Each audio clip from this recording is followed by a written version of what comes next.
Nobody can intimidate us for this election. Nobody can intimidate us for this election.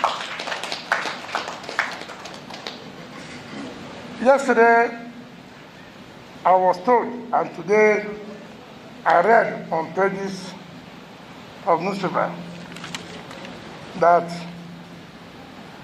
one governor, this is the governor of Kano State, Ayasu, he said he's a Ganduje. He said he was going to isolate me until the election is over. That tells you if Nigeria is supposed to be a country, who is supposed to be isolated? Who is supposed to be isolated? A man who pockets dollar in Bavaria from contractors is not isolated, and you say me will be isolated.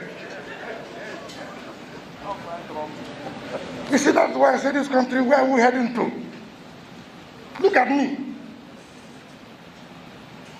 And somebody who puts dollar from left, right, in Bavaria from contractor is saying that I will be isolated. Let me assure you, why they made Ganduje the chairman of the campaign council is because of the dollar they saw. It's because of the dollar. But for the dollar, Ganduje will not have been made the chairman of the campaign council. But what they don't understand, that we, from the Niger Delta, will chop the dollar and will chop him into coma. So, Ganduje, he had dollar, will not work in Edo State.